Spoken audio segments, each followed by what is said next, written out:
मेरा नाम आदित्य है, मैं लोकमत मीडिया से बात कर रहा हूँ। हमारे साथ हैं अक्षत जैन। इन्होंने सेकंड टॉप किया है यूपीएससी 2018 एग्जाम में।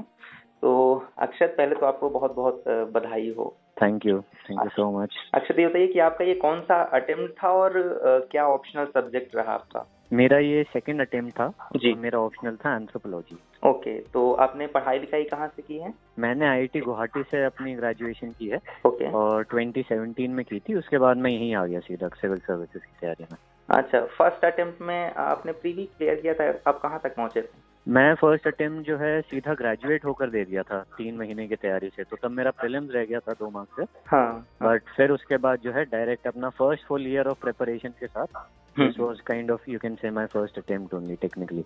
जी, तो ये आपने पढ़ाई के दौरान ही तय कर लिया था कि सिविल सर्विस में जाना है? हाँ सर, थर्ड ईयर के अराउंड अपने मैंने तय कर लिया था, थर्ड ईयर के आखिर में जी कि यहीं जाना है, और फिर मैं जो है उसी हिसाब से लग गया था।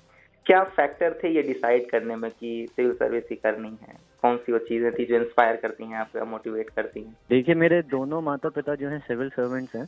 अच्छा। तो एक तो उन्होंने जो मतलब उनको मैंने देखा है बड़े होते हुए, और जो वो एक सेटिस्फैक्शन आता है जब आप अपनी पोजीशन को दूसरों की मदद करने के लिए इस्तेमाल कर पाते हैं, तो वो एक ऐसी चीज़ है जो मुझे सही में मोटिवेट करती है काफ़ी। जी। और दूसरा ये है कि जो इज्जत और जो रिस्पेक्ट है इस प्रोफेशन के साथ, वो भी एक और चीज़ है जो मतलब उसकी तरफ मैं खिंचा चला गया सर। जी, तो आपने जो ग्रेजुएशन आपने किया 2017 में किया है जी, और तैयारी के लिए तो 1-1.5 साल का ही वक्त मिला होगा, तो इस दौरान आप रूटीन क्या रहता था अक्षर? मतलब मेरा टाइम टेबल टाइम टेबल क्या रहता था? दिन आपका कितने घंटे पढ़ाई में जाते थे और क्या क्या? देखिए, घंटे तो एकदम ऐसे फिक्स नहीं कह सकते, बट हाँ डेफिनेटली जो है 8-10 आवर्स से ज्यादा पढ़ते थे। बट ऐसा रहता था कि टॉपिक वाइज पढ़ाई करते थे कि जो है ये करना है सिलेबस का पार्ट, और उसको करने के लिए फिर अपना जितने आवर्स नेसेसरी होते थे उस हिसाब से करता था। ठीक है, ऑप्शनल की तैयारी कैसे की, क्या उसके लिए स्ट्रेटजी थी? ऑप्शनल की स्ट्रैटेजी यही थी कि प्रीलिम से पहले उसका सिलेबस कर लूं, और जो है मैंने आंसर राइटिंग उसमें बहुत फोकस किया अपने ऑप्शनल में, कि अच्छे से आंसर्स बना लूं, मॉडल आंसर्स बना लूं, और मतलब जितना वास्ट क्वेश्चन बैंक में प्रिपेयर कर सकता था मैंने उस हिसाब से किया, और जो है टेस्ट मैं देता था जी। तो टेस्ट और आंसर राइटिंग पर मेरा फोकस रहा, मेंस में भी ऑप्शनल में भी, दोनों। जी। तैयारी के लिए कोई कोचिंग भी की या सेल्फ स्टडी पे ही जोर रहा? मैंने जीएस के लिए कोई कोचिंग नहीं ली, मैंने ऑप्शनल के लिए जरूर ली थी कोचिंग। दिल्ली से?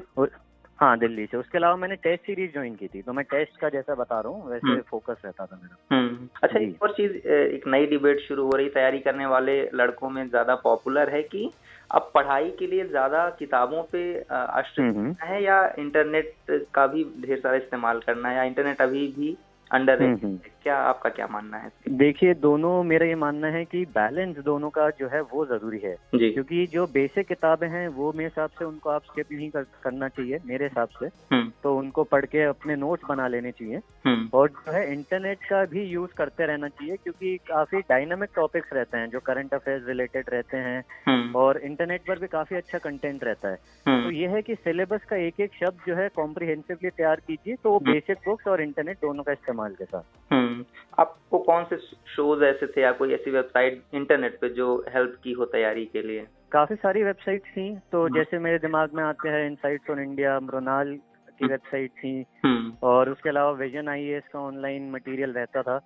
तो ये सब जो है मैं इधर उधर से किसी टॉपिक के लिए, अलग अलग टॉपिक्स के लिए इस्तेमाल करता रहता था इनका। जी। इंटरव्यू आपका पहली बार था, यूपीएससी इंटरव्यू, तो उसकी तैयारी की थी कैसे, और उसके लिए अगर कोई टिप्स हो जो सभी को ध्यान रखने चाहिए और बताना चाहें? मैंने इंटरव्यू की तैयारी जो है इस हिसाब से की थी कि मॉक्स मैंने दिए, काफी मॉक्स दिए मैंने, और जो है ऐसा रहता था कि अपना जो डैफ होता है, बायोडेटा होता है, उस पर स्पेसिफिक फोकस रखता था, क्योंकि अल्टीमेटली वो आपके बारे में जानना चाहते हैं इंटरव्यू में। और मेरा ये मानना है कि इंटरव्यू में नॉलेज से ज्यादा जो जरूरी है वो ये है कि आपकी पर्सनालिटी कैसी है, तो आप कितने काम रह पाते हैं, कॉन्फिडेंट रह पाते हैं। तो मेरे हिसाब से ये चीजें ऐसी हैं जो हर एस्पिरेंट को फोकस करनी चाहिए इक्वली अपने नॉलेज के साथ साथ। जी। फैमिली में आपके कौन कौन है और आप कहाँ के रहने वाले हैं? घर आपका कहाँ है?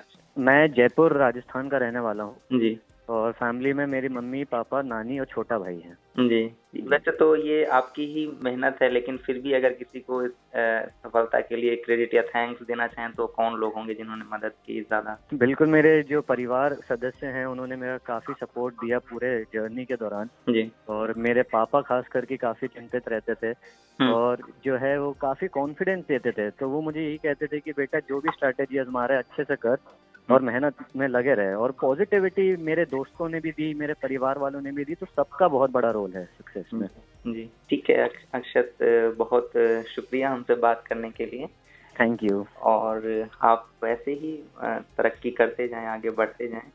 मेरा एक छोटा सा सवाल और बीच में रह रहा है कि आपने एक्सपेक्ट किया था क्या कि आप सेकंड टॉपर रहेंगे, या फिर अगर नहीं किया तो फिर उसके बाद कैसा रिएक्शन था फैमिली का या आपका रिजल्ट देखने के बाद? देखिए, मेरे हिसाब से शायद ही कोई स्टूडेंट होगा जो ये सोचता होगा कि वो जो है एकदम ही फर्स्ट या सेकंड रैंक ले आएगा। तो मैंने भी ऐसा सोचा तो नहीं था। मेरा ये था कि लिस्ट में कहीं ना कहीं नाम आएगा, ऐसी उम्मीद थी मुझे। बट जब मैंने देखा सेकंड रैंक और परिवार वालों ने देखा तो एकदम जो है ऑब्वियसली सब खुशी के मारे एकदम ही दंग रह गए थे। और एक बारी को तो समझ में नहीं आया और थोड़ी देर लगी इस फीलिंग को सिंक इन करने में। तो एकदम ही काफी मतलब मैजिकल मोमेंट था वो। आप सोशल मीडिया पे एक्टिव हैं? हाँ सर, मतलब एक्टिव ऐसा हूँ कि मैं जो है ये नहीं है कि स्टेटस वेटस डालता हूँ या कोई फोटोज वोटोज डालता हूँ। बट ये है कि जो है बीच में पढ़ाई से जब थक गए तो जो है 10 मिनट ऐसे ही चला के फ्रेश हो गए या पुराने एक आध दोस्त से बात कर ली। तो ऐसा मेरा रहता है सोशल मीडिया पे। ये सवाल निकलता है कि पढ़ाई के दौरान ना, यूपीएससी की खासकर तैयारी के दौरान बर्डन बहुत ज्यादा स्टूडेंट ले लेते हैं और उसको इतना बोझ बना लेते हैं कि फिर तो इसको कम करने के लिए और खुद को मोटिवेट करने के लिए आपने क्या किया और क्या टिप्स देना चाहेंगे नए जो अभ्यर्थी हैं उनको? देखिए, मैं यही कहूँगा कि सबसे पहले जो है एक स्ट्रैटेजी बनाए। बिना स्ट्रैटेजी के अगर कोई चलता है तो फिर वो जो है मतलब हार्डवर्क भले ही पुट इन कर ले बट उसका रिजल्ट नहीं मिलेंगे प्रोपोर्शनेटली।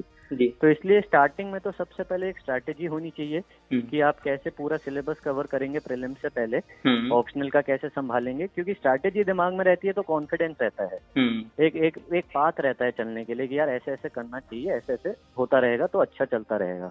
और उसके अलावा ये है कि बर्डन जैसा आप कह रहे हैं तो मैंने यही किया कि मैं कभी भी रिजल्ट के बारे में नहीं सोचता था।